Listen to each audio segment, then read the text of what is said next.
Tuesday, August 7th, 2018 at 7:05 p.m. Present tonight is Councilman Porter, Councilwoman Barch, Councilman Comber, Councilman Wilden, and Councilman Podeska, and myself. We do have a quorum. I've asked that Councilman Porter lead us in our invocation, and then Bryson Briggs of Troop 1821 will lead us in our Pledge of Allegiance.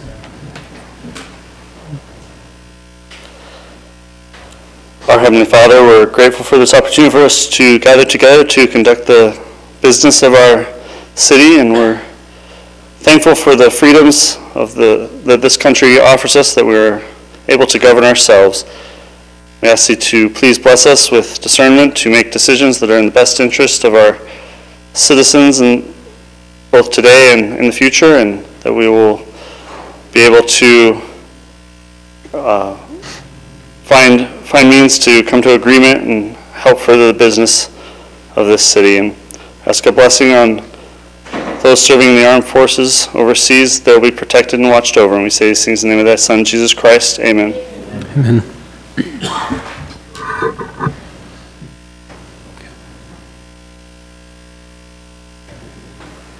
Will the audience please rise?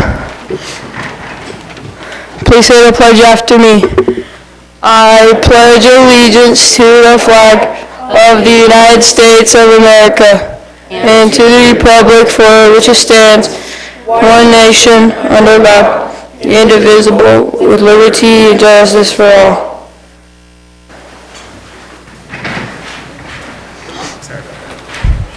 Thank you. Okay, public input. Time has been set aside for the public to express ideas, concerns, and comments for subject matters not listed on the agenda. We do not have any public hearing tonight. Please be respectful in your comments. Please limit your comments to 3 minutes. Please try to avoid repetitive comments. Is anybody here for public input at this time? Okay, seeing none, I will close the public input. We have reports. Really quick, for MAG, our funding went through for some of our future roads last Thursday, but I wanted to, and Councilman Wilden may elaborate a little more on this, we had some rain come down with a new development and dirt. It started going into neighbors' backyards.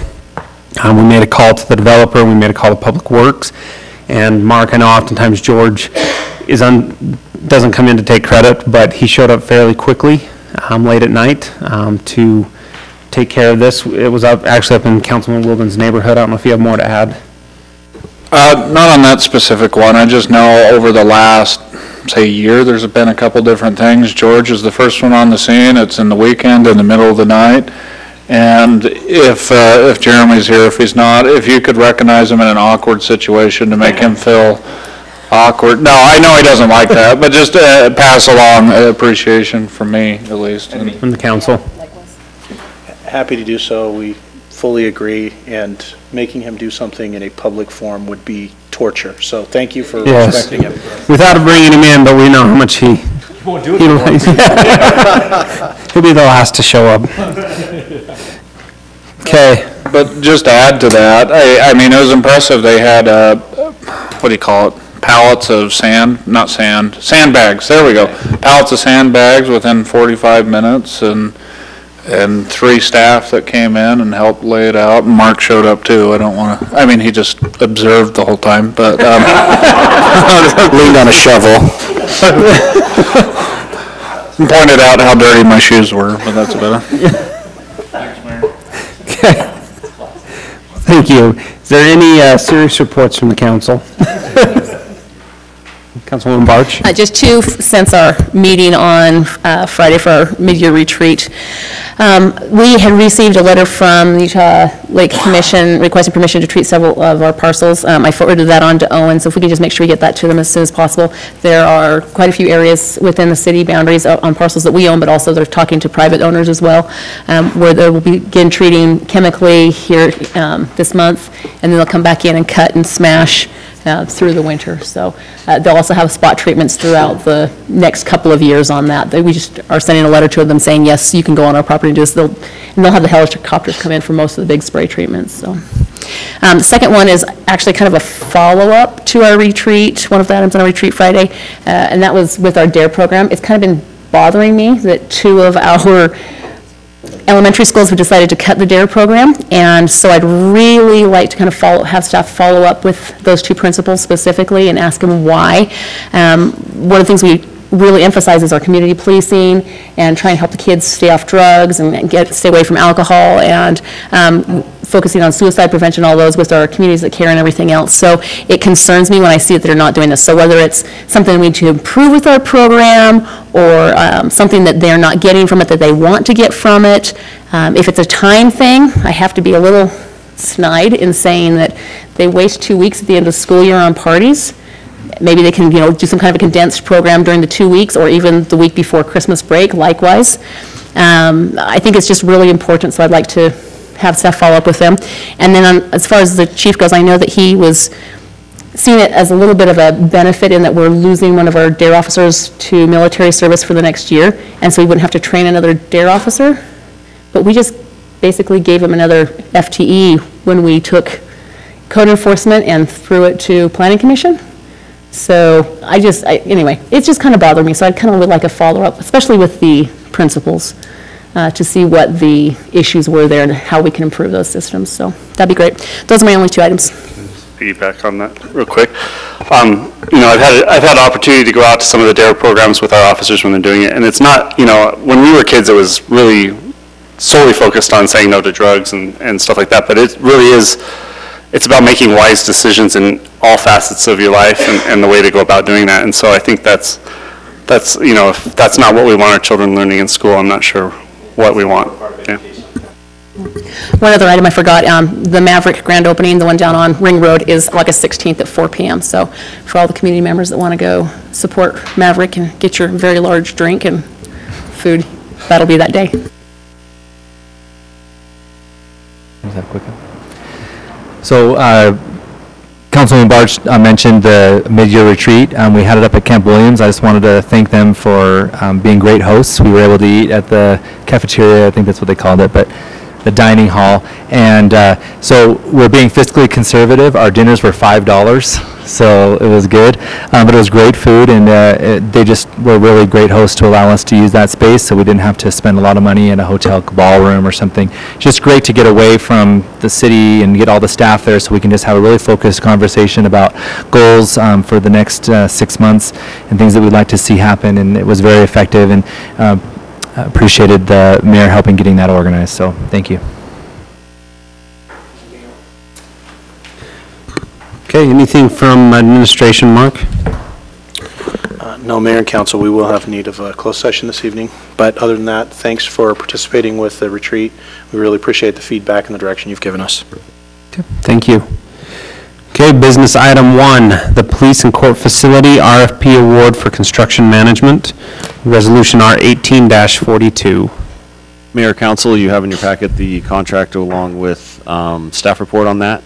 Really, we're moving forward with our police and court facility and did an RFP for construction manager, it's CMC, and construction manager, or management contractor, sorry. And we're asking for your approval of that contract, and if you have any questions, I will be happy to tackle those, or we do have a representative from CERT Construction who we're entering into the contract with, Brandon Burnett as well. So. Do we have any images that we can be sharing up here for the people who haven't? We don't have them, no, sorry. Nothing available for them to see in terms of what the building might look like? No. Any questions on this from the council? I did have one, if I may. Okay, do we need the contractor? No, this is more to city staff. I really appreciated hey, this microphone works. I really appreciated the numeric way that you calculated who we thought the best contractor was and everything like that. I would be interested, at least in the future, to see some of those, the scoring of the different individuals that led, or not the different individuals, the different factors, categories that calculated up to that. Not just the total. And I'm fully supportive, but you know, maybe they scored really high, and I know this isn't the case, but they scored really high in all the categories except for the dollar amount, which could be really high. No, that's not the case here, but those are the type of things I'd be interested in seeing. Okay. Just one more item also, Owen, as they go through and do this, I noticed they made sure to mark that there wasn't going to be any parking for the construction workers in the sports complex. It would be nice likewise if they weren't parking over at Inlet Park in their parking lot, so that they were just on site. That way we're leaving that open to residents and visitors who are coming in for various activities. Yeah, we'll work with him on that. Thanks. Okay, then I will entertain a motion. I move that we approve the police and court facility RFP and award it to Cirque Construction. Do we need the dollar values? The resolution. No. Just the resolution R18-42 dated today. Okay, I have a first from Councilman Porter, second from Councilman Podeska. Any further discussion on the motion? Porter? Aye. Barch? Aye. McComber? Aye. Wilden? Aye. Podeska? Aye. Motion passes unanimously. Thank you. Item 2, the Saratoga Dignity Senior Community Concept Plan Review and Development Agreement. Rezone 1.33 acres from agricultural as on the agenda. Okay. So the rezone request and the general plan amendment request involve several properties and 3 changes. So this map is a good depiction of what's being requested. There's a portion of the property that is zoned agriculture, and that's outlined in purple on this map on the right. I think it's on everybody's right, or left. Is it on everybody's left, the rezone request? And so that portion outlined in purple is requested to be rezoned from agriculture to rural residential. Right now there's an existing home there, and if this proposal is granted after the subdivision is created, the lot size will be just over 1 acre, and so it will no longer meet the minimum size requirements for the agriculture zone, but it will meet the requirements of the rural residential zone. The property in the middle that's outlined in blue, it has 3 zones on it right now, has rural residential, agriculture, and commercial, and the request is to rezone all of that to MF10. And then the portion outlined in orange has 2 zones on it, rural residential and agriculture, and the request is to rezone that to R19. And then the general plan amendments would be to coordinate these land uses with the general plan as well. So to change the rural residential and low-density residential in the middle there, outlined in blue, to high-density residential, and then to change an area that's that's rural residential to low-density residential, and that's outlined in orange on the right side of the screen. Here's the proposed concept plan. So you see 2 existing homes up in the top corner, and then outlined in the middle of the project. What you're seeing there are 4-plex units. So these would be for seniors age 55 and older, and they would have a caretaker access in the center of the units. And then the applicant is proposing private roads in there, which I'll get into in just a second. And then they're also proposing several lots within the R19 zoning, so the minimum lot size would be 9,000 square feet. Staff is recommending a development agreement with this request to limit, because the multifamily zone was because they're asking for 4-plex, they also had to ask for a multifamily zone, and staff is recommending a development agreement be tied to this request to limit what can be developed in this particular location. Here are floor plans of the proposed units. You can see in the center there's a service corridor that would be able to access all of the units. And then the guest parking is located at the end of long driveways. That was discussed with the Planning Commission. Staff had made some recommendations that maybe they pull those closer to the street. This was generally supported by the Planning Commission, and the location that's shown on here was supported by the Planning Commission. There was also a discussion about parking with the Planning Commission. The applicant's plan indicates 45 beds. At the Planning Commission meeting, they indicated they will only have 12 beds. And so the report they submitted indicated that based on 45 beds, they would need 21 parking stalls, which they're showing. However, they're not showing islands or accessible stalls. However, if it's only 12 beds, that will reduce the requirement, and they'll still be fine once they add the accessible stalls on the island. This is the street cross-section that is being requested by the applicant. So there is 26 feet of asphalt. The city standard currently has 29 feet of asphalt. They're asking for that, and that's up for the city. That's up to the city council to discuss and determine if that is supported. It could be put in the development agreement. And they are proposing that they have no parking on the roads, and that the 26-foot asphalt is more walkable for the senior community. And then one thing that you're seeing here, so you see curb and gutter on one side. Staff is recommending that that be included on the other side, even if it's flush. They do have the street sloping to one side, and the reason for that is that they would like to eliminate tripping hazards as much as possible, so they would like one side of the street to be flush. However, staff does recommend a 2-foot curb and gutter even on the side that's flush to separate the edge of sidewalk from the edge of asphalt, and to create a curb that could be painted red to indicate no parking. And then the city standard has 6-foot sidewalks on private streets that are similar in nature, and so we do recommend 6-foot sidewalks in this proposal as well. Here are some comments on the concept plan, that they meet all of the requirements of the city engineer. Oh, sorry, number 2 is worded a little funny. That they provide some of the guest stalls so that they're accessible stalls to meet code requirements for accessible requirements, and also since that will be assisted living, they might as well add more than as required, because that's probably going to be necessary. Number 4, that one landscape island be added for every 10 parking stalls. That's a code requirement. So as far as the parking for the assisted living facility, the code requires that the land use authority approve that based on some criteria, such as the applicant submitting parking studies. They have submitted that. We could ask for additional information for the site plan and preliminary plat. And then number 6, the proposed street cross-section is up for discussion. Staff does recommend that even if the 26-foot wide street is selected, that they also have 2-foot curb and gutter and 6-foot sidewalks. And then there will be additional items that will require further review with the site plan.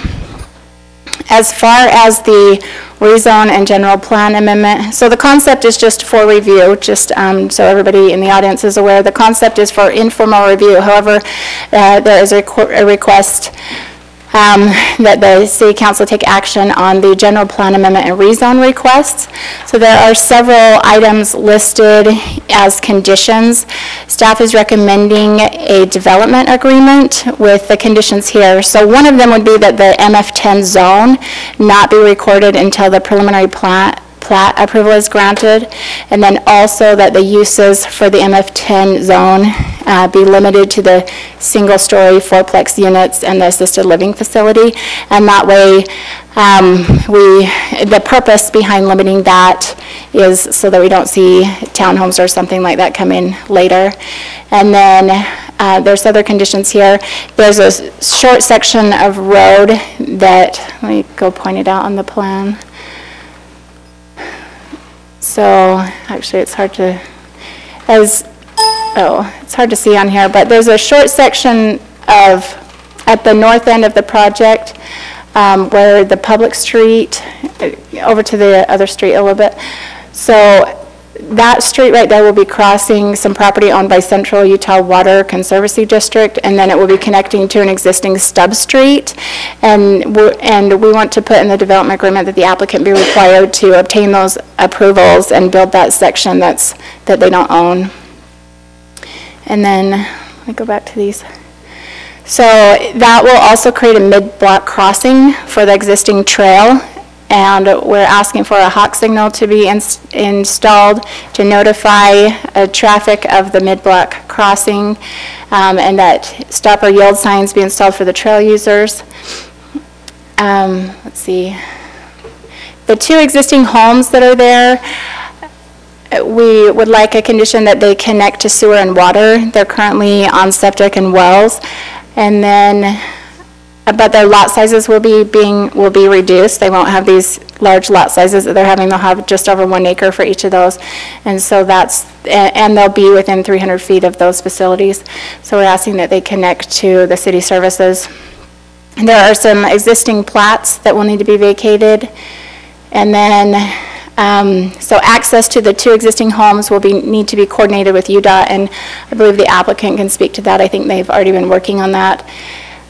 So fencing in particular, that they have, so along the north side of the project, there's an existing trail. So just along the north side, there's the trail right adjacent to the Aspen Hills development. So we're asking for semi-private fencing along that particular trail, and then they are asking for solid fencing around the rest of the development, a solid wall-type fence that you see around senior communities. Let's see, sorry, it's hard for me to see all of it from this angle. Okay, and then the cross-section, so H, if the council is amenable to that particular cross-section, there's a condition in here. If you'd like that changed, we would need to change that particular condition. One particular item is the detention basin. So right now when we have small lot developments, they've all had to dedicate a small piece of land for a detention basin, and then had to have a small HOA.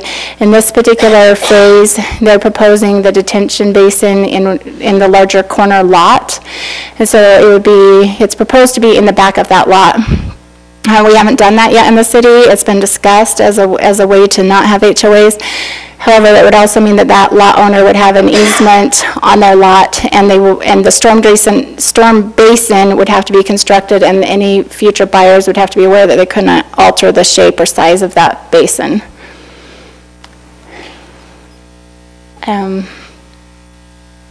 They are proposing a fee in lieu of open space for the R19 zoning for that particular piece. The senior facility will have adequate open space. There's an existing irrigation ditch and easement that will need to be addressed. And we're asking that each unit be individually metered for drinking water. And then the 1400 North right-of-way, so that's the street at the southern edge of this development. It will need to be improved on that side of the street with park strip, curb and gutter, and sidewalk, and possibly some extension of asphalt. And then there's some cleanup. As you can see, the property line kind of jogs while the right-of-way turns. So there's some cleanup needed in that particular location. And then, so we recommend that all of these items, A through M, be included in a development agreement, and then that final approval of that development agreement be delegated to staff. Okay. That's it. That's it? She said that in one breath. Could you read all A through M as fast as you possibly can? Right? Mark, if you'd like to come up in case there's any questions from the council, or... Okay, Councilwoman Barch. So I guess the first thing that I want to say is I actually kind of having a hard time with this, in that this is supposed to be low density and rural residential, and with a tiny bit of commercial up toward the front. And so you're asking us for an upzone.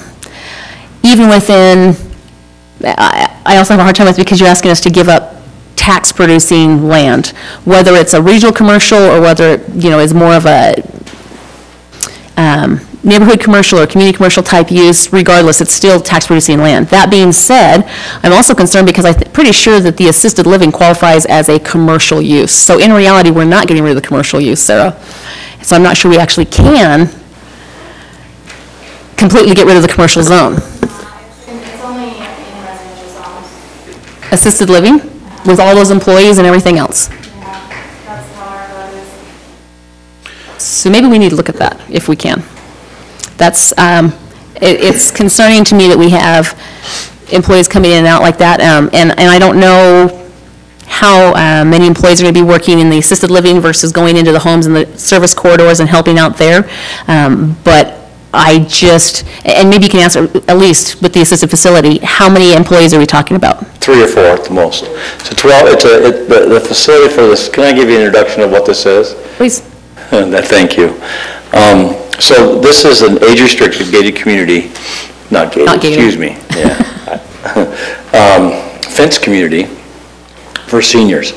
It's a unique opportunity where if you're a senior and you buy a home here, you're probably an active senior, and you're going to be doing lots of active things like going on missions or going wherever you want to go, serving in the temple and whatever. But at some point in time, you may need care. So that's the back of house services. In the back of house services, it's not owned by any of the 4 units. It's owned in common by the HOA. You're talking about the service corridor itself? Yeah, the little room in the back. We call it back of house. In there's med cabinets, refrigeration and storage for lifts, and other things for caring of seniors.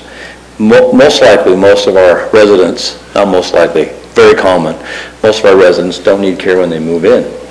They're downsizing from their homes, big lots, big yards, and would like to have more freedom in their lives, and so they move in. And they don't think they need care, but eventually in the next few years they do. And so coupled with the senior living, the assisted living, is in the Board of Health in the state of Utah, we're allowed to do what they call a small facility, which is 18 beds or less. Used to be 12. Beehive has perfected that model in the state of Utah, where you can move seniors into a residential application. They don't have the same requirements as a large facility, no air exchange, no dehumidification.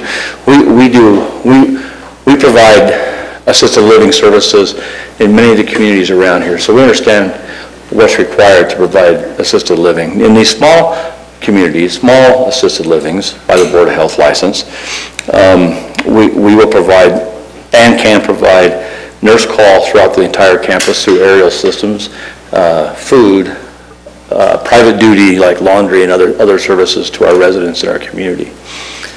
That's the reason for the back of house. Now, to answer your question, to address maybe your concerns about this commercial, I get it. It's very hard for a city to give up, master plan commercial zoning, even if it's going to be a long time in the future before you have some commercial revenue coming from there. But I would ask you to consider that when the road moved and made this little road, you know where it used to be. It used to be the main corridor.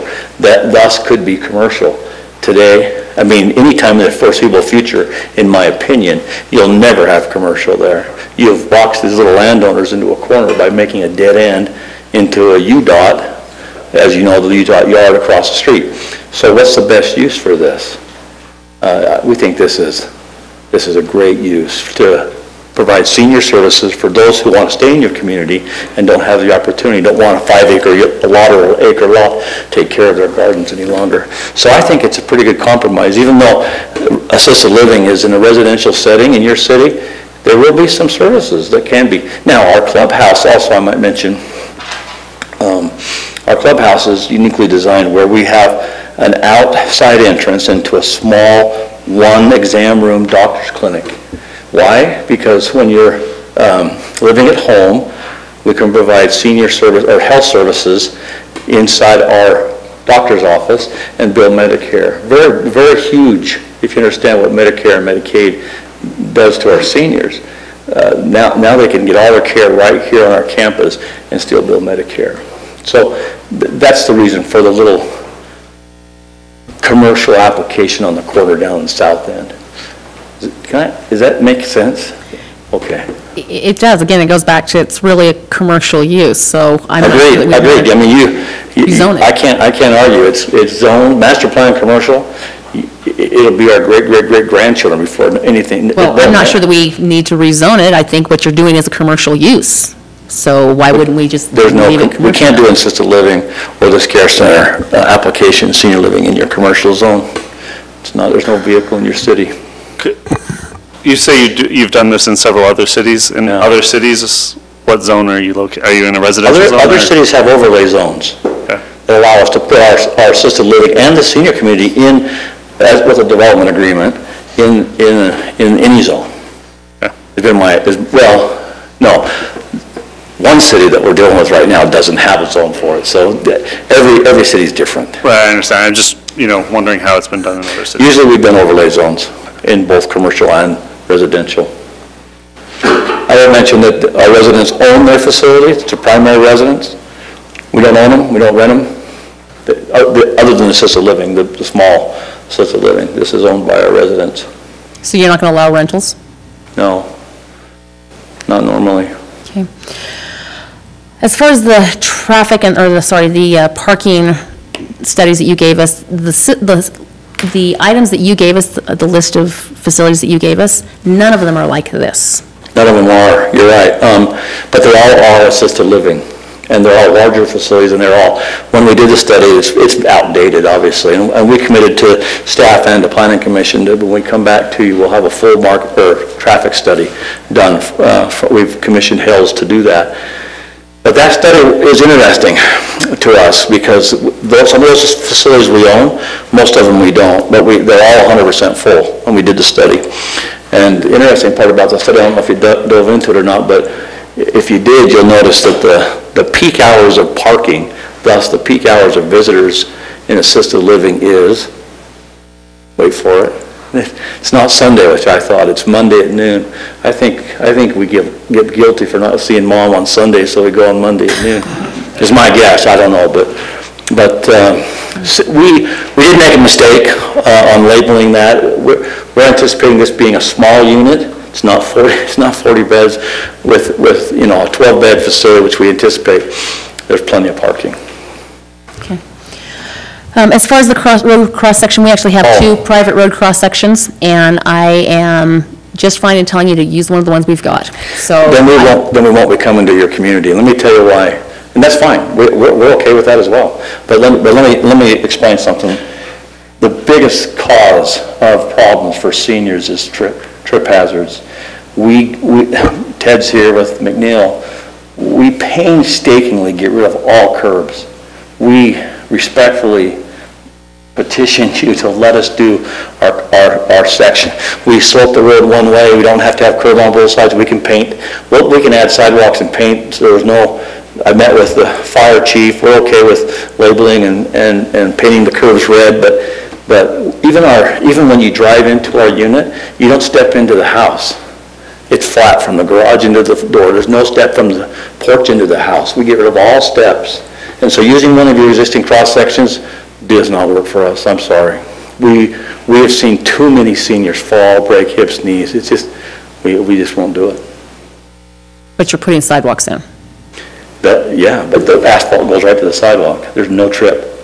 What I'm saying is sidewalks heave. There are joints, they heave, they move. This is winter. We get winters here, they heave. So you're still going to have trip hazards. You can't get away from every trip hazard. So we can limit them. I can't do 6 inches of curb. They would walk around on the sidewalk, not necessarily. So yeah, I just know that we have also painstakingly looked at our cross-sections that we have and why we've done them the way we've done them. You're talking about wanting to shrink the sidewalks.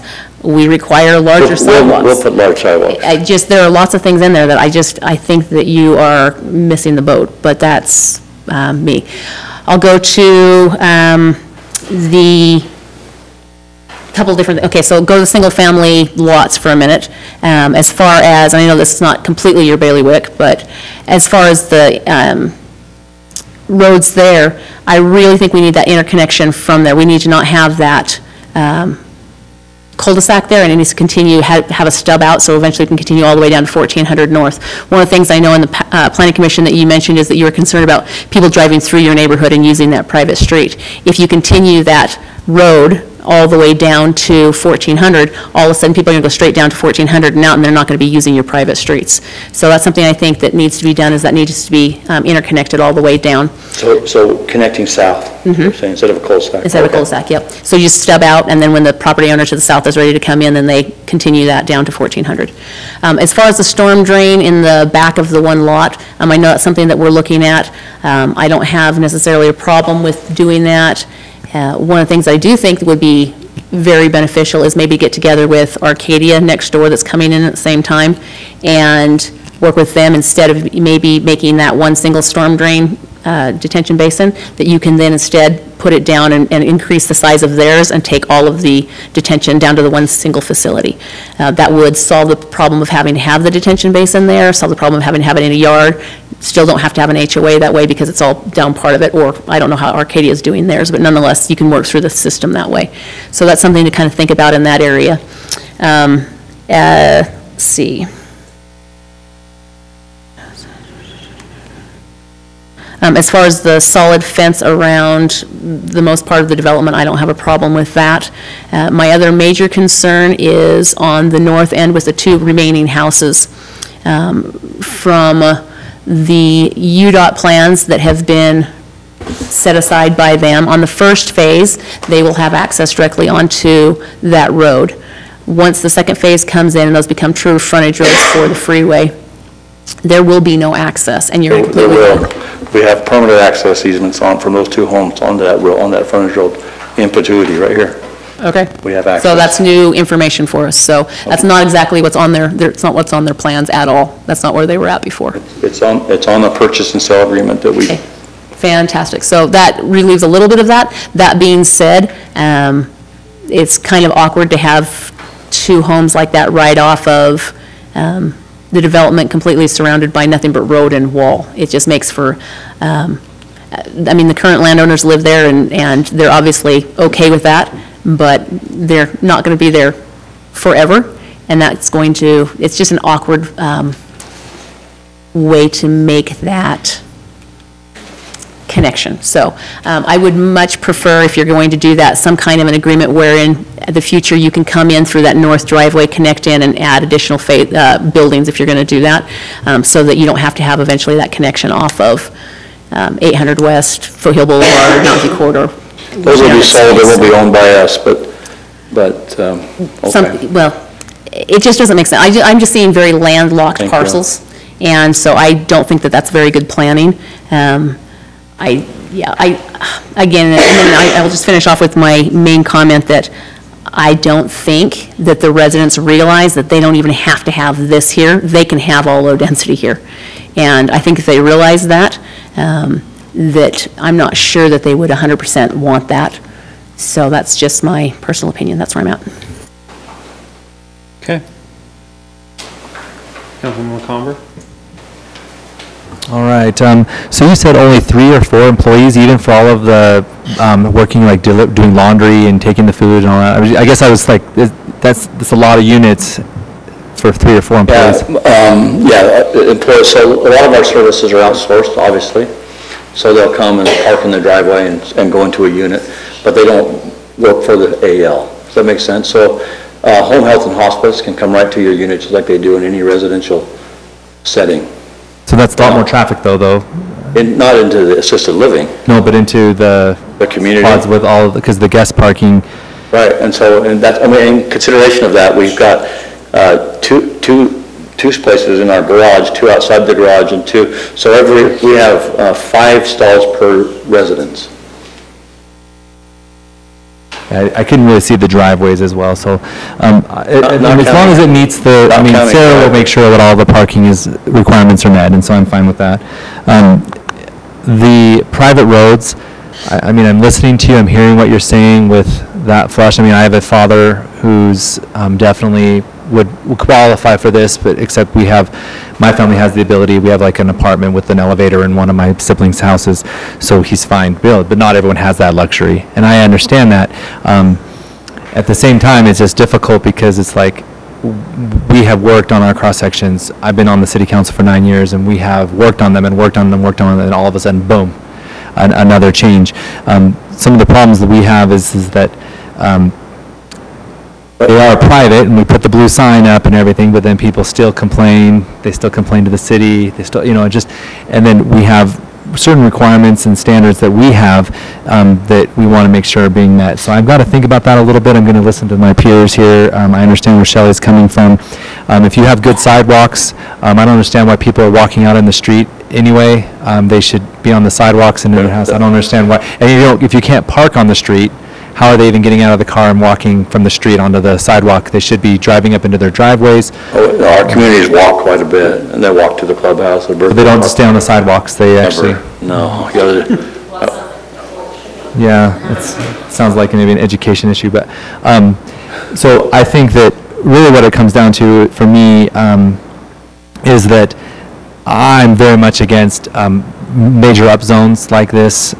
This is a very low, even on our general plan and current zone, but even on general plan, this was definitely a lower density, and all of a sudden now it's much higher. I know that quite a few of the residents came out in support, but honestly, I agree. I think if they knew what their real options were, they wouldn't have, when they could have this really stay much more open. There was a referendum passed in our city that was passed almost, I would say, close to unanimously. It was so much in favor of having very little multifamily housing. And so for me, this is where I have a real hang up, because I made campaign pledges and I looked people in the eyes that I would never upzone unless there was a very strong reason for it. I think the only one I actually have, I think there's been 2 projects, and one was the prison. So I figured that high-density housing was much worse than having high-density townhomes. So I approved that one. And so this is really where this is where I'm struggling. I definitely, absolutely, development agreement. Sarah, I appreciate the staff making that recommendation that you're looking at a development agreement. Council, I'm going to steal just because I went first, Councilman, but one of the things that Councilman Wilder mentioned, and I'm going to be supportive of it as well, but a limit on the number of units in that development agreement, not just the type, because they all of a sudden come in and can add more or whatever, even if they're single family. So you did a great job, A through M, I get it, but it definitely needs to be, that needs to be in there as well, a limit on the number of units. I personally, because we don't have to, I mean, this is a legislative decision, we don't have to give this zone. I would love to see it less dense than what's even drawn here. I think that if you're really worried about connectivity and the people being able to get around, it's very tight. Even the driveways into the parking, you're saying there's garages, that's a really tight turn from what I'm looking at, but my dad isn't the best driver. Did you visit the addresses we provided for? I did not have a chance, and again, I just want to make sure. So in our packet, all it had was all of your assisted living and what you call consolidated, so it's all the apartment style. There weren't any of these separate in our packet. We provided the addresses. If you visited one of our sites, you would not, your opinion would change. To park in, it's a right-hand turn into these garages? Yeah, easy. I mean, I live in a neighborhood that has, turning garages, and people are adding more and more cement to try and get those turns in. And I'm not to be rude, but seniors definitely have, my dad has a much harder time making turns like that in a controlled setting, especially a 2-car garage, and if you actually have 2 cars in there, that makes it that much more difficult. So people are going to be parking. I have a feeling a lot of people will end up parking in your guest parking as their main, because that is an easy shot, just straight in. And so, again, I have some concerns. And I get that you have immense amounts more knowledge. I have a lot of knowledge on dealing with city and planning and connectivity, and I've been doing this a very long time now, and I understand this. I understand that you're an expert on these senior communities. We have multiple senior communities coming to the city, so we really don't have to have this. We have lots coming. The Temple is only bringing in more. We're going to be, I know with pending applications coming in, so you're making it sound like this is an all or nothing. If I don't get it all or nothing, then maybe it will be nothing, because the absolutes that you're giving is not a compromise. Like, if we don't do your cross-section, you're out.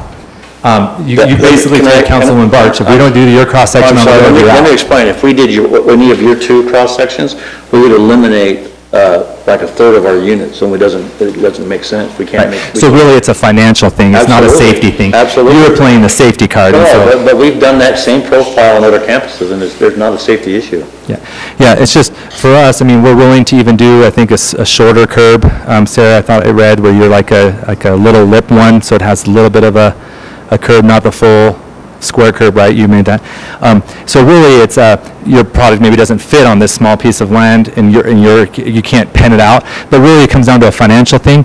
Your sidewalks, if you were really concerned about safety, you wouldn't have come in with such small sidewalks. You would have said seniors really need a good 6-foot sidewalk. I don't like the game. I want to make sure that you're being transparent. We're trying to be transparent. Your attitude has been frustrating to me a little bit. And so I came in with a much different idea of potentially trying to work with you to try and make this work.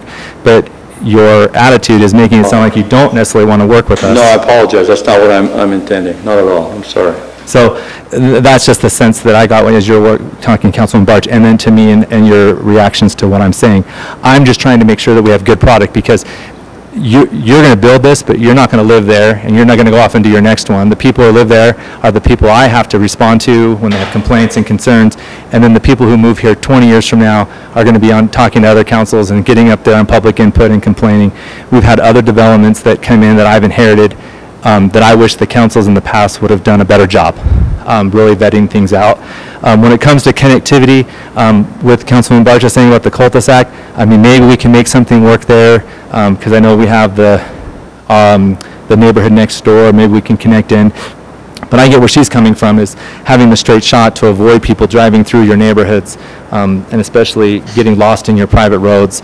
As much as we educate people about blue signs versus green, you're going to end up people, you turning around. The two homes that are here, I get it. This is a landlocked issue. They're currently homes, so if they want to be that situation, I guess they have that right. I think Councilman Barch is really what you're just saying is you have the opportunity to connect. You've got all this going on next to you. Find a way to connect even onto those private streets. Make an agreement. They own the land, right? The two homes there? Yeah. So they actually are the landowners, and I don't understand why they're making their life miserable when they own all this land around them. They could connect into that and figure out a way to make it so that they can get in and out without having to be on a busy road, because I promise you, Mountain View Corridor, frontage roads and freeway is not where you're going to want to be pulling out of your home. Those homes will be torn down in 15, 20 years if this is how this goes through. And that's fine. They're the landowner. I'm not saying they can't do it. It just doesn't make sense to me why they wouldn't want to make that parcel of land more usable for themselves. But I'm not going to stop this for that. The fencing, fine, of course, that's fine. I do love Councilman Barch's idea. It can save you from having to have a variance on the plotted detention basin. Connecting in with the neighbors, they have a system that's already in place. I don't think it would even require that much upsizing with the amount of units that you're looking at here. And then I appreciate also, Sarah, the individual meters for water, because sometimes these HOAs, especially in these communities, like, oh, we'll just pay one bill, and then you get the people fighting, why are you using so much more water? That's one where you really do need to have each metered separately. So I really do like that a lot. And then in terms of the parking for the assisted living, definitely revisit that. I mean, I know you've done this a lot of times, but one, you're an assisted living and there's no ADA even identified where that would be. And my dad, my mom, even my wife has ADA. My wife has MS. No question. And she often, depending on her situation, she doesn't use it all the time, but if she's having problems with her legs, she has to use ADA parking. And then also just it's not really clear here, but I want us to make sure that all of the accesses are good sidewalk widths coming from the parking lot into their building, because wheelchairs, like my mom was a larger lady and she had a wider wheelchair and she really needed more space, and she always liked to have her grandkids around her and stuff before she passed away. So again, I think that we could make this work. I just feel like there's some real fundamental problems here. I think that the development agreement, absolutely, not until we have the preliminary plat to give them the actual zone, so we can make sure everything's in place, because we can throw up flags still and stop something that we're not agreeing with. So I think that today, my vote will probably, if we can hear what the rest say, if we can get moving in that direction, we can maybe start the path so you can know where you're going, but know that if we don't still feel good about this at preliminary plat, then No, you agreed. still don't get the zone. Great. And all of your concerns, we understand and address them, but this is a concept, so we didn't go to the point that... No, and I agree, and I wouldn't want you to, because it's waste your money, right? No, but we get it, so we'll address that in the development Yeah. agreement. And so, and then at that point, we can then fill, I think, Councilman Barsh, and she's the only one to go, but I know other people have some concerns too. The reason we went first is because I have real concerns, and so did she with this. And so I think that really what it comes down to is I think we can make it work, but we need to make sure we work together, because for me to approve this goes against everything that I told residents I would not allow. But I think if we can make it work, connectivity, sell me on the road cross-section, I'm leaning towards maybe allowing you to do it, because the way you said it angles so it drains to the gutter and not away from the sidewalk, so you're not going to get ice, because that was one of the, I thought you're going to get ice sheeting. Right. But if you are sloping, not too much, because you don't want too much slope for seniors either. Right. So I'm sort of leaning towards maybe, okay, that might work if you can show me some of the science behind it. But I can sell it if I can make that work, because I've got to be able to convince residents why I went from a ag zone to an MF10. Would it help to visit? Maybe we table and go visit. I think a lot of your concerns can be really easily addressed if we just go visit a couple of our facilities ourselves. Well, I think that we can still do the visit, because we still have the ability to that's put up true. flags as we're doing the development agreement. But- Right. So I really would like to be able to see you being able to move forward to the next phase, and we can make this work. So I appreciate it. Thank you, Mayor. Councilman Podeska? So is Mark, right? Yeah. Hey, first of all, I just want to thank you for wanting to come and develop in our city. I think it's great anytime that somebody wants to come to Saratoga Springs, so I don't want you to get that impression at all. No. During these sessions, we want to bring up our concerns, but yeah, thank you. I wanted to say that first. So a couple questions here. So one of the things with it being regional commercial is we understand that the roads change down the south. However, we have a freeway coming in to the west, and so that's good visibility for that regional commercial. However, I do appreciate that you met with the residents and had a meeting with them and got their feedback and input. I can see both ways of residents being excited for this product to come in, but then also not being aware of what regional commercial includes in that area. The first question would be, how many of these neighborhoods like this one have you developed? Well, we're doing, so two, this is our third, well, this is our fourth. We have one in Mapleton. That's So you have 3 currently in operation? two, and one under construction and one this one. Okay. And they all have the same kind of cross-section? Exactly, yeah. It's not uncommon either. So if you're familiar with Leisure Villas. I'm not, no. Okay. Right on Pioneer Crossing, there's one, and Lehigh, there's one. Same cross-section that Leisure Villas use. Okay. Yeah, and so I would like to go and visit some of those. I don't think it needs to be tabled, but like Councilman Cumber said, during the development agreement, I'd like to go out and see that, because I know my mind's been changed on a lot of developments when I've actually gone in It's hard and seen it in action. Let's see. As far as the parking around the clubhouse, even though the number of beds have gone down to 12, is the parking in your concept plan changing at all? Or is it staying how it is in the concept plan? No, we're going to provide those stalls. Okay, so that's not being reduced along with the no. beds? Okay. Yeah, we have to put an island in and then put the handicap. Let's see here. I too support with the development agreement, or sorry, with the zoning, it has to be attached to the development agreement. Because, yeah, again, I'm with, yeah, the Prop 6 as far as wanting to support the residents that spoke with that, to not up zoning. And so if we're up zoning, it's doing it with an attached development agreement. I understand Proposition 6 is for density and not necessarily a product. And so that's where I kind of see the give and take happening there.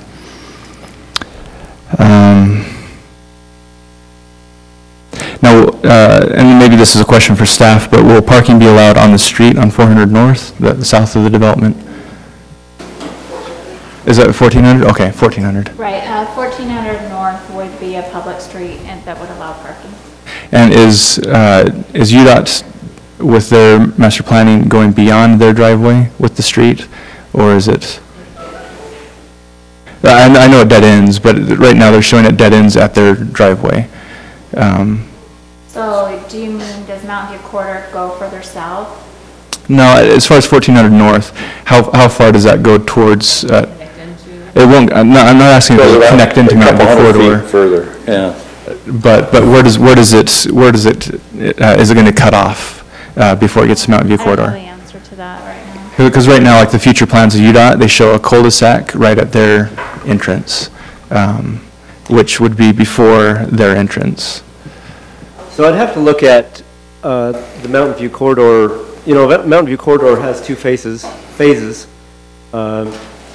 We'd have to look at the last phase and see that interface.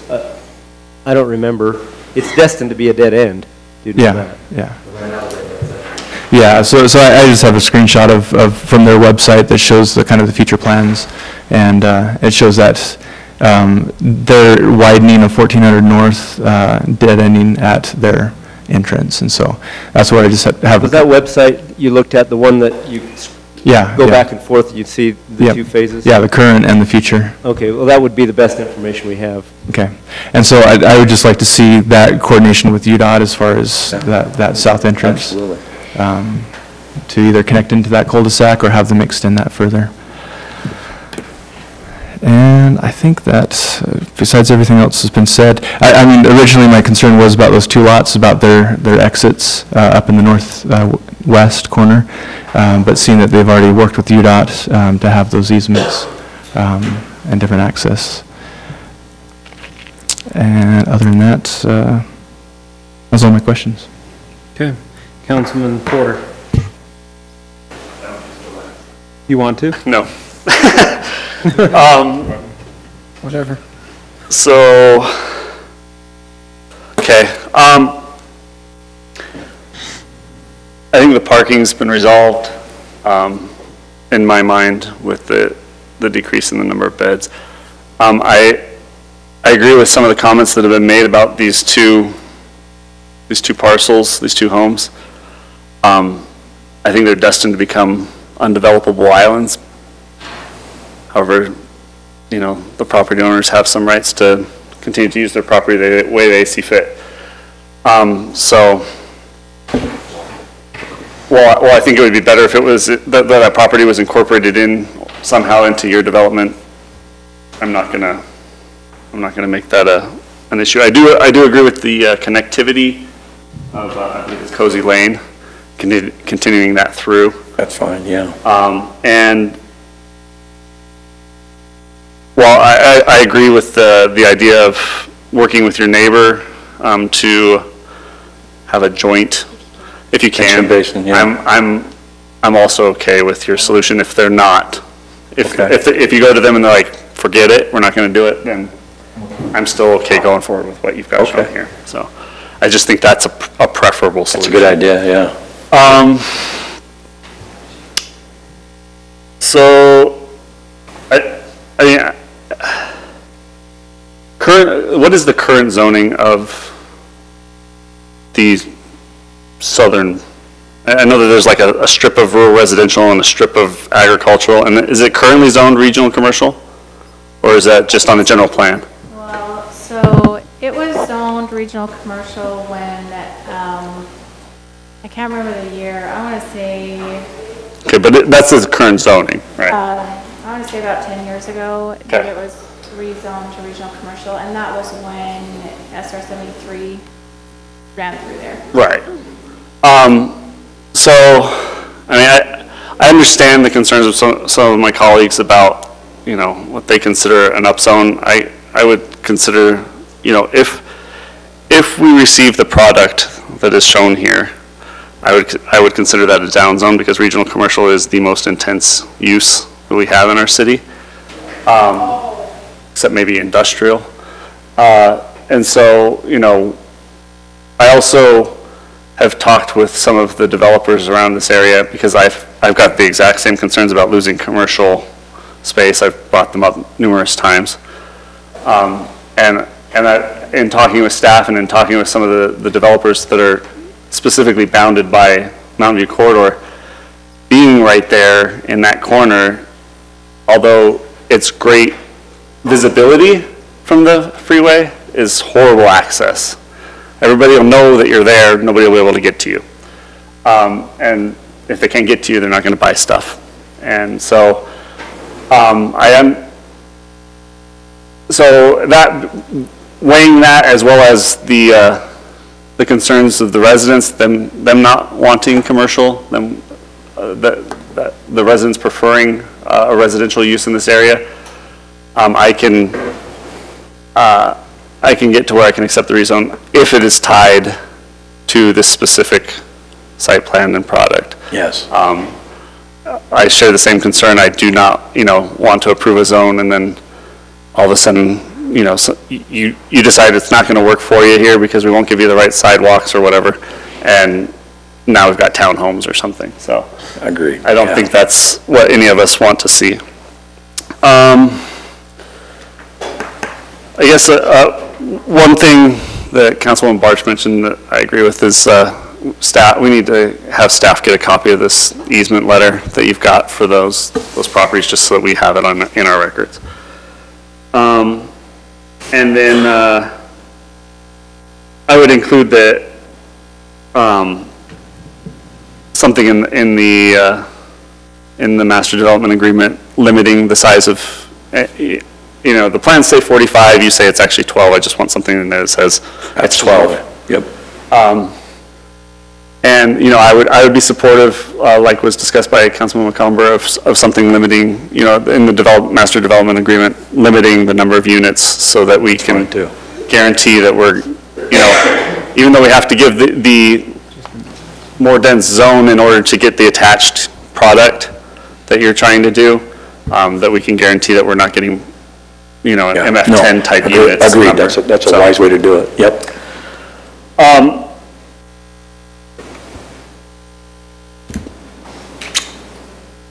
That was the last one, was the cross section. Now,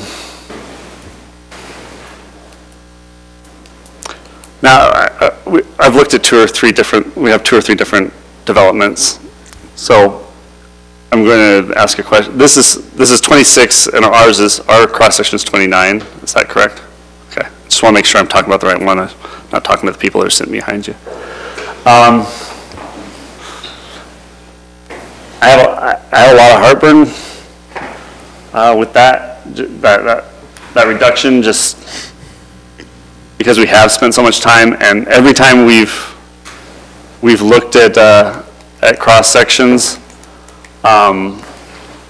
we've always wished we'd gone bigger.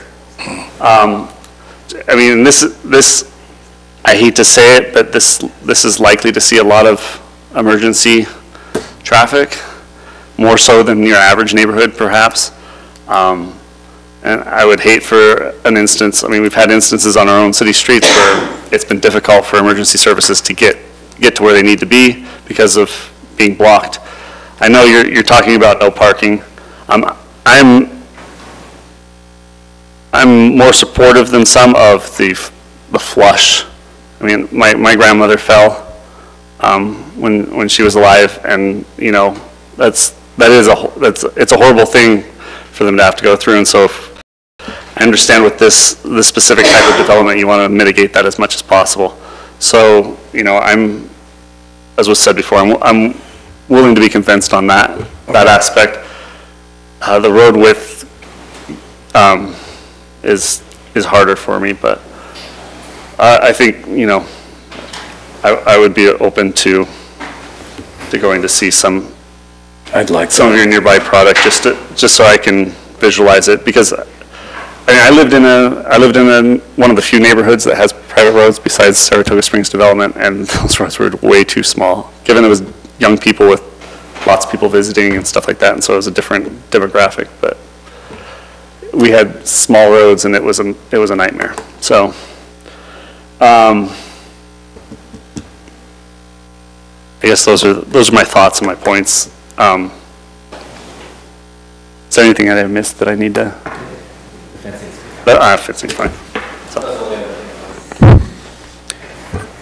Okay, Councilman Wilden. Thank you. I apologize in advance. My comments are going to be a little bit out of order. Microsoft hates me. It's been updating all meeting. We're at like 90% an hour and a half later. Just to start out, I think geographically I live closer to this neighborhood than anyone else. Not necessarily personal relationships. Councilwoman Barch knows everyone in the city. She'll say, don't you know so-and-so? And I just agree, and I'm totally lying. But I will say, I have a lot of relationships around with the people on Harvest Hills Boulevard and my own neighbors because of my religious assignments. Sorry, Aspen Hills Boulevard, thank you. And my religious assignment, this falls within the geographic area we look at. And people are very happy to see this type of development. It's an increase, not necessarily the assisted living piece of it, but the rest of it, it brings a lot of stability to the neighborhood, and a lot of people I've talked to, they want their parents to come there, and they're thinking this is really a great product. And so a lot of people that live in the vicinity of it are very well aware of it, and they'd much rather have this than commercial, and I don't fault them for that. And as far as the density goes, I mean, I've made similar commitments, but I'm comfortable in this case, similar to what Councilman Porter said, as we're not creating a true high-density product with this, as long as in the MDA we're specific to the housing type, and as Councilmember McComber and Porter just mentioned, I'd like to see the housing number capped as part of the MDA. We've done that in other zones, so to me, I would comfortably say we did not rezone this to a high-density product because we're creating something that's desirable, it's custom, it's desirable to the community that the people want to see, and there's a need for it in the community. Item number 2, the street cross-section. I liked the recommendation that came out of engineering, I believe it was, where you still have a curb, but it's flatter. Similar to Councilman McComber, my parents are in the position. It's hard for them to walk, and there's been some close things, and if they fell, they wouldn't recover. And quite frankly, one of them isn't right now. Not because of a fall, but they have a really hard time walking, and so I see that as a benefit. I think we can work, there's at least been 3 or 4, I don't know at this point, that we can work with you on something that's suitable. I don't think completely flat, just from drainage and things will work. That's why I'm supportive of what engineering has suggested. As far as the width, I think we can work that out later. I'm having a hard time visualizing 3-foot difference. Maybe I'll go with Councilman McComber, or whatever your name is, Porter, there we go. Yeah, what's his name? Porter. Parking, I think you've addressed all of that, and I appreciate that you being willing to come back with updated traffic accounts. I think that'll address everything. We already talked about the conditional rezone, and if you're willing to put larger sidewalks, I think that's a benefit. Storm drain, we can work that out later. I think there's a lot of good examples. As long as we meet code, even, we're going to be fine there. I'm a little bit different on everyone else on the cul-de-sac area. I like cul-de-sacs, but that's something we can work out on preliminary plat as well. I don't think that needs to hold up. I get the point of connectivity, but sometimes not having everything of a straight shot slows down traffic. And so if you have to go through neighborhoods, it actually deters people from using those routes. I know I live close to this. I have no desire to drive. If there's a cul-de-sac to drive around, get through other things, I'll take a quicker route. But I think I'm on an island, for better choice of words on that one. Fencing, I'm okay. Anything else? I don't have my notes, I apologize, but.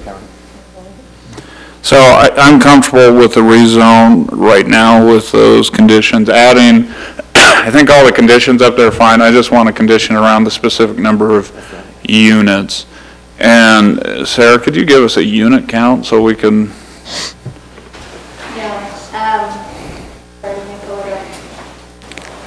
While she's doing that, I'm familiar with the Proposition 6. 6. I'm familiar, but sensitivity to densities and the impact of the city, I guess, was some of you ran on that platform, and I would add, and I think you understand this, that our communities have really low impact. I mean, we're to bed by 8 o'clock. We're over to Chuck-a-ram at 4 o'clock, and I think that we could definitely sell this to Oh, we the got some residents. Denny's though right now. so, It's something we can definitely sell to the residents as a custom kind of, Yeah. we just have to make sure it's meeting the needs. Are you finished, Jack? Well, I just wanted to, to add to that, sorry, and then I'll let you go. I mean, I've made those commitments, but my commitment was I would never upzone, or is upzone the right word? Upzone just purely for the sake of development and creating apartment buildings and bringing more house tops. And that's not what we're doing here, is we're zoning, because it's something finicky in our code right now, because it could fit under R16 as far as density goes. So to me, it's really, we're rezoning this to an R16 by limiting the units, which is not a high density. With the contract overlay. Yeah, so I mean, that's what we're accomplishing. Formerly known as a PUD. Yeah, don't say that one. I have are you finished then? Yeah, Okay. I just ending with, I have a quick question for Councilman Barch, with the cul-de-sac. Because I'm hearing what Steven's talking about, and I get it, because it forces people to make turns and things. Is that like a deal breaker at all, or that? Sorry, So- I do want to just add to that comment. So there are, and they can surely do that.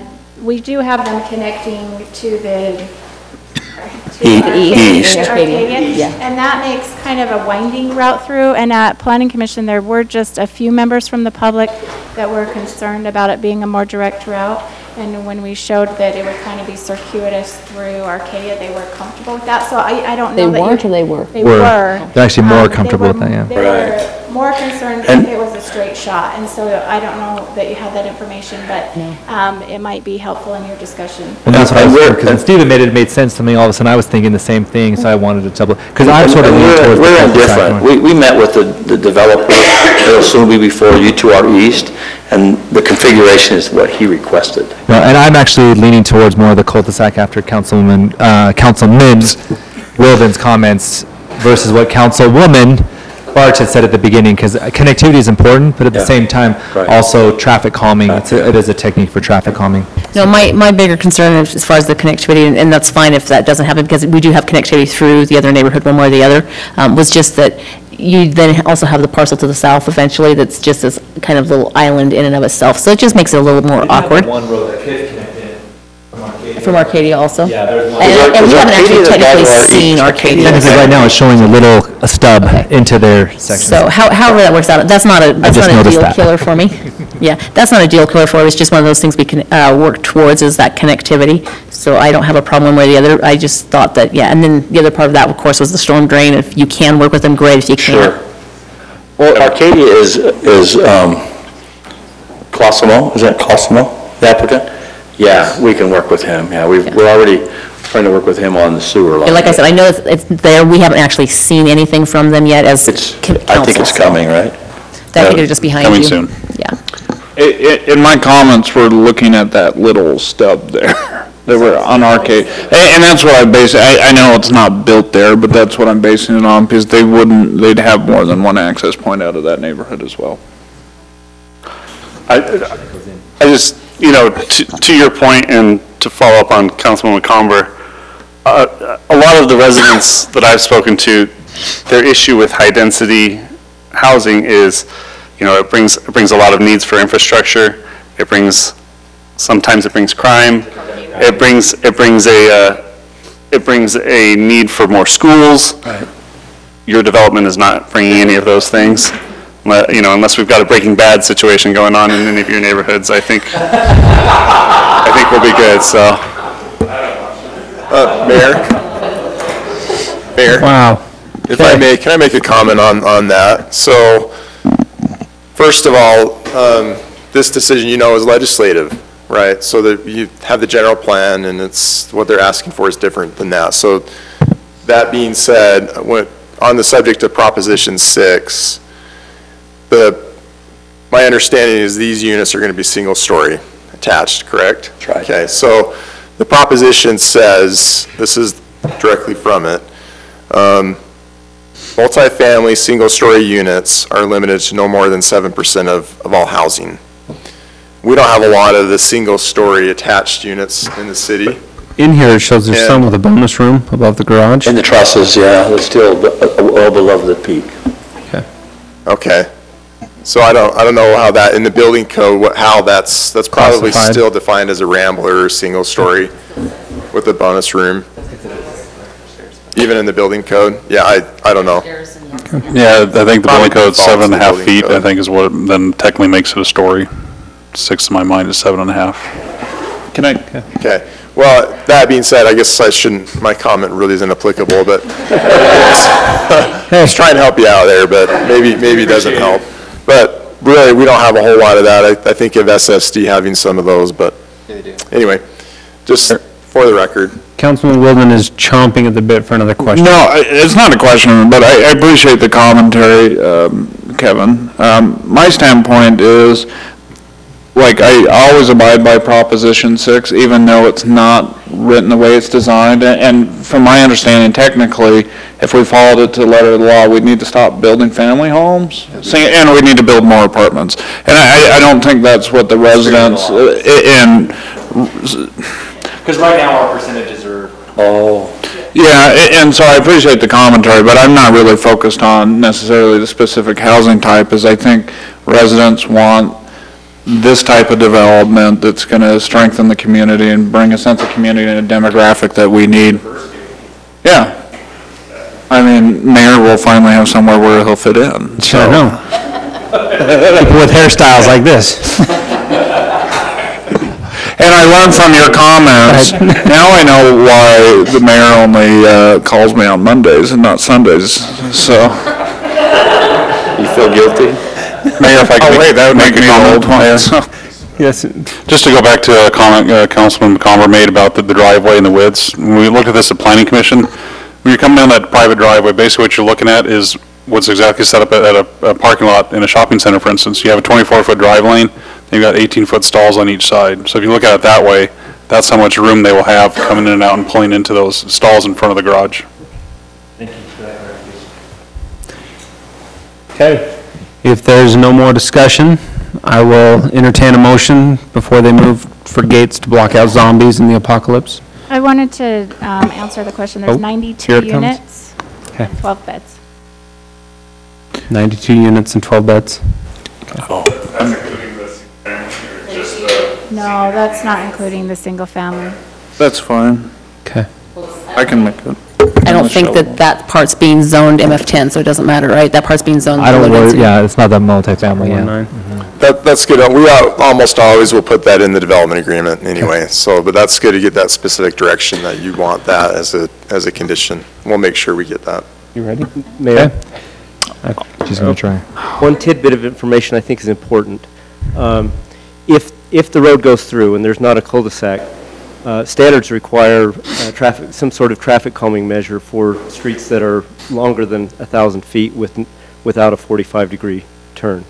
They wouldn't need to take care of that, though, because they would be stubbed right there. It would be the next developer that would have to take care of that. But food for thought, just wanted, Yeah. that's a comment that would show up eventually. Honestly, I personally would rather not see a condition having that go through because of the connection that we're seeing. Well, and the nice thing is this is just concept anyway, so other than the zoning and the development agreement, when it comes back for the actual site plan, we can, so we don't even need to worry about that anyway. Okay, great. We used to, with the previous planning director, we would have everything be finalized with the site plan and the preliminary plat, including the development agreement. I prefer that because there's a lot of things that we need to work out, a lot of these details that we need to work out. So I'm not sure that it's not the best practice to go ahead and approve the rezone and general plan amendment tonight. Okay. Yep. Perfect. Go ahead. Got it? Okay. No more comments from either side? Okay, No more peanut gallery? perfect. Okay. I will entertain a motion. Okay. I move that we approve the rezone 1.3 acres from agricultural to rural residential located at 1538 North Foothill Boulevard, rezone 5.1 for rural residential to agricultural and agricultural to low density, R19, and general plan amendment for a portion of this property from rural residential to low density located at 1590 North Cozy Lane, rezone 16.29 from agricultural, rural residential, and regional commercial to medium density MF10. General plan amendment for rural residential and low density residential to high density residential located at 700 West 1400 North. Ordinance 18-24 dated today, including all staff findings and conditions, adding condition N, limiting the number of units to 92 and in the multifamily and 12 beds in the assisted living in the DA.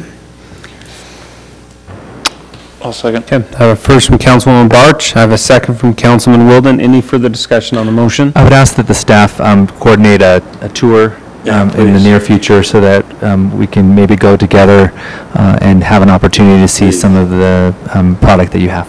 So I do have one other comment, and that is on H. That was the private road right away. We actually have a condition in there stating that they can do that. So if we want them to work that out using our normal cross sections and maybe altering the curbing a little bit, then we need to take that out. So that's one thing I didn't know where we were at on that, on the final. I would support removing that condition and working that out as part of the preliminary plat process. We'll have to do it when we come back for preliminary plat Right, anyway. let's take it out and let's do a tour because I think you can sell me. Perfect. Okay. We have a motion on the table. Any comments related to the motion? We amended a motion. Yes. Okay. And I'll second the amendment. Amended first, second. He has one more comment. I do have a, Okay, did you have something? It was just that. Okay. I guess we need to ask Kayla if she's clear on what the motion is. So we're or removing should- H, adding N. I don't think we're done yet because Wilden's got more comments to the motion. I just want to clarify that I'm supportive of this because we're rezoning to allow a product that is not high density. That's needed. We are not rezoning to put in high density products. Okay. I have an amended first, an amended second, clarification statement. Kayla, do you have everything? Okay. Porter? Aye. Barch? Aye. Comber? Aye. Wilden? Aye. Podeska? Aye. Motion passes unanimously. Thank you. Thank you. Okay, really quick, we will move item number 4 ahead of number 3, the North Saratoga Center preliminary plat. Tony Train is the applicant, 2160 North Redwood Road. So it's already there. Can you adjust this?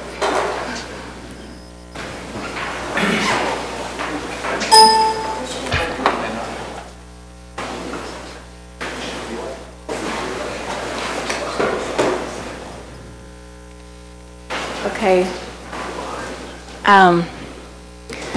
This is a preliminary plat request in a commercial zone. There are already existing businesses there that were approved previously.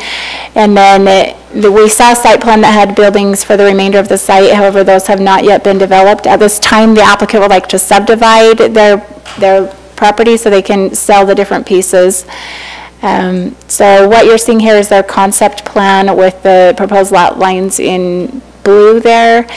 And then they meet the zone minimum, which is 30,000 square feet. And then this is the proposed plat that's showing 4 lots on this property. And staff recommends approval with the conditions in the staff report. Okay. Councilman Comber? I don't have any really issues with this. It's just making it possible for them to be able to sell plots, and I think it's straightforward. And I appreciate, just making sure that they're meeting all the requirements. So I'm good. Okay. I'll entertain a motion. I move. Oh, okay. If staff would get those light up buttons, that would be awesome. Good. We have for a couple of years. They're on order? Does he want to say something? Okay, sorry. No, I do want to say something. I have questions. Is that okay? Sorry, can you hear me now? Oh, you got the microphone. Yeah, I think I got the quiet microphone today. So in this this plan, the only concern I have is sidewalk connectivity. So in this new development, I don't see anything going from the south sidewalk going north to these facilities. And And so it'd all be on the road that they're traveling by foot. And so I don't know if I'm not catching that on the plan, but I don't see anything that's going to the new developments. I would just say I've been out there, and it's really steep. Sorry, I don't where think are you you? can get the sidewalk Where down. exactly? So down at the southwest corner, going from Redwood Road, you have the sidewalks going all along that south road, correct? Right. And so that first turn heading north into the development, Okay. where are the sidewalks to get them into that facility? Okay. Because we have them on the existing development, we have sidewalks heading north from that south road. Can those be taken care of during site plan? Uh-huh. Okay. Good catch, though. But that's my only concern, is that they'd be walking on the street to get into that new But development. they're okay walking on streets, they do it all the time. Oh, that was a private neighborhood.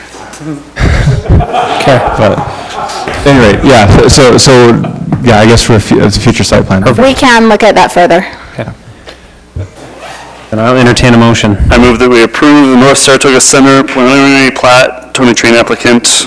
Do we have an ordinance or a resolution that goes along with this? Nope. Okay. For you. Findings and I have a conditions? First from Councilman I'll second Porter. that. Second, Councilman McComber. Any further discussion on the Including motion? staff findings and conditions? There was Yes. some. Were there any? Okay. Okay. Second. Yes. Have an amended first, amended second. Any further discussion on the motion? Okay, Podesta? Aye. Wilden? Aye. McComber? Aye. Barch? Aye. Porter? Aye. Motion passes unanimously. There's been a request by staff for about a 10-minute break, so we will take a break right now and then re-adjourn.